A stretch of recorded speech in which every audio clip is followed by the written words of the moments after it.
Hello, everyone. It's your boy Moody. We had a crazy weekend of Premier League football, a lot of fixtures, a twist in the tail of the Premier League title race, an upset for Arsenal, who lost to Bournemouth, and they put Manchester City in an advantage, who took an advantage of that loss, and they defeated Chelsea to cap off the fixtures 3-0 at the Stamford Bridge. There's a lot to talk about. We have Everton, who played against Brentford. They're facing off for a spot in European football next season. So much to talk about. So make sure you guys like, comment, and subscribe. See me on the Twitch channel for the watch alongs, and let's get started. This round started with West Ham facing off against Wolves in the battle of the relegation zone. West Ham are looking to escape, while Wolves are sitting at the bottom of the table. West Ham comes out with a win 4-0 against Wolves, and that placed Tottenham in the relegation zone. Now, West Ham, they've been doing well. They've been in good form. In the last 11 games, they had 5 wins, 3 draws, and 3 losses. And prior to that, they were on 0 wins in the past 10 games before their first win in that run. So West Ham are looking a lot better right now. They just came off of an unfortunate loss against Leeds in the FA Cup quarterfinals that saw Leeds move along to the semifinals where they were going to be facing off Chelsea. And the winner will be facing the winner of Manchester City against Southampton in the next couple weeks. Now, Tottenham, who fell to the 18th position in the Premier League, they're looking for their new manager, De Zerbi, the ex-Brighton manager, to save them from the relegation zone.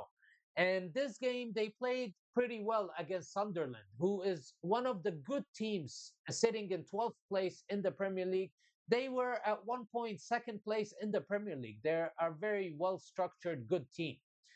And the game was going well for Tottenham, but an unfortunate deflection off of Van der Veen from Mukela's shot ended up in the back of the net.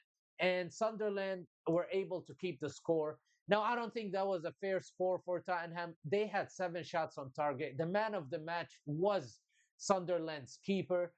But this is football, and Sunderland were able to keep it out. He did his job, and he concealed the win for Sunderland and kept Tottenham sitting in the 18th position, facing relegation at the moment. But I still think there are good signs from Tottenham from this game, and I think under the Zerbi, they will be able to survive the relegation. He did pretty good with Marseille in the French league, and I think he will be able to help Tottenham survive the Premier League and not fall down to the championship. Another team that is facing relegation danger is Nottingham Forest. Now, Nottingham Forest, in my opinion, have been looking much better under their new manager, Vitor Pereira. He only lost 2 games in the Premier League to Liverpool and Brighton since taking over from Sean Dyche. And at the same time, he was able to secure 2 wins in the Europa League. In the round of 32, the playoff round, they defeated Fernand Baksha on aggregate. And then in the round of 16, they also defeated FC Midtjylland, which is a Danish team. And now they made it to the quarterfinals of the Europa League. Last week, they played against Porto in Porto, Portugal, and they came out with a 1-1 draw. And that's advantage to Nottingham because their next game is going to be at home versus Porto, and the winner will be going to the semifinals. Now, who did they play against this week? It's Aston Villa.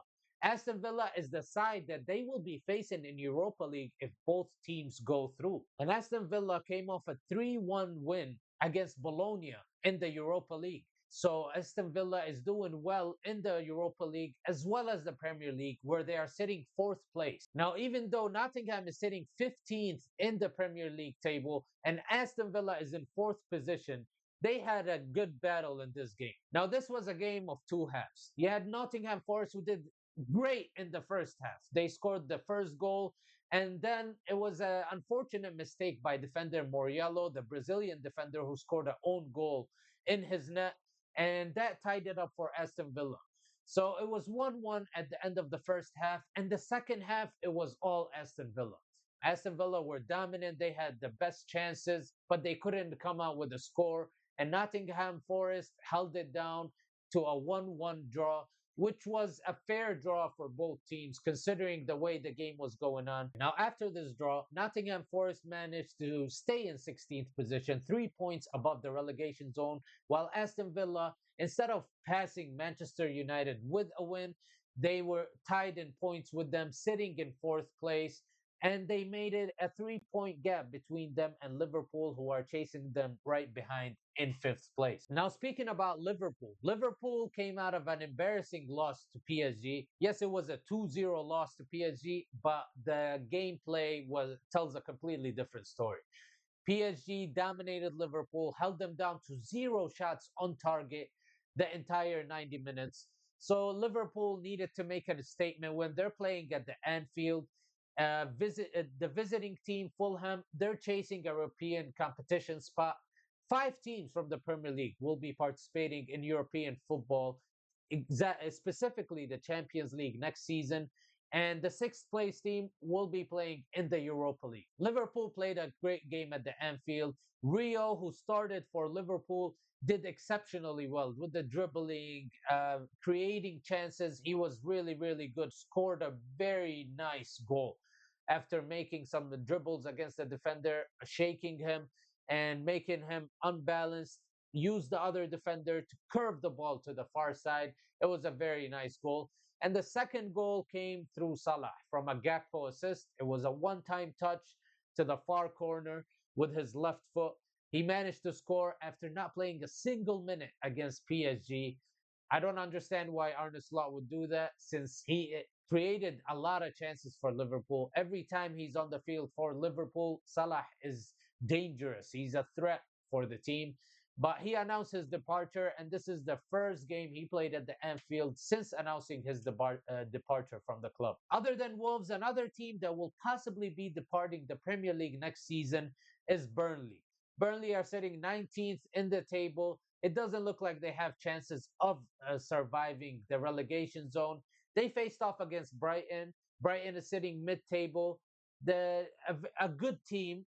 They're an all right team. They had good players, good individuals, and they managed to come out with a 2-0 win against Burnley.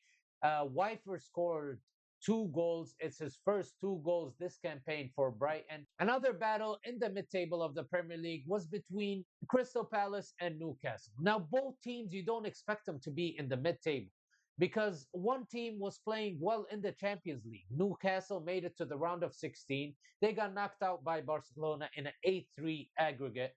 They managed to hold them down to a 1-1 draw at home. And the other one is Crystal Palace, who is doing exceptionally well in the Europa Conference League. Crystal Palace, who are coming off of a win against the Italian team Fiorentina in the Europa Conference League, they won 3-0 against Fiorentina. So these two teams faced off against each other, and it was a close battle between the two. Newcastle took the lead first, but in the second half and after the substitution of Mateta, everything changed. The tables turned. In the 80th minute, he scored a goal after a header where Mitchell found him, and he managed to put it in the net. And the second goal was in the 94th minute, where he scored a penalty and he sealed the win for Crystal Palace at the Selhurst Park.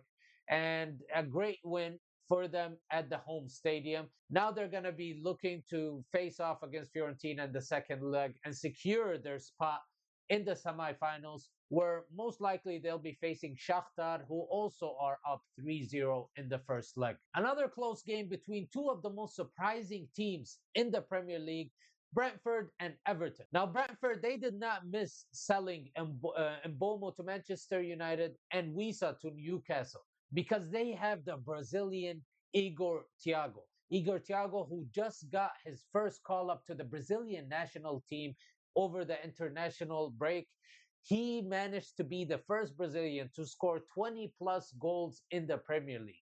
He scored his 20th and his 21st goal in this game against Everton. With his 2 goals, Thiago could have taken Brentford to 6th position above Chelsea, who are sitting at 48 points. But Dewsbury Hall had different ideas. He managed to score the late equalizer in the 91st minute to give Everton a point.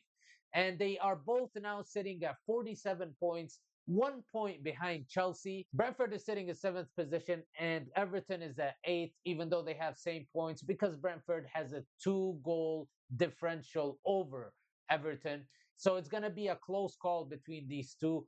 Everton will be facing off against Liverpool in the next Premier League game, a Merseyside game, and Brentford will be facing against Fulham. So we're going to have to wait and see. And speaking of Chelsea, they just lost 3-0 to Manchester City, who took advantage from Arsenal's loss against Bournemouth.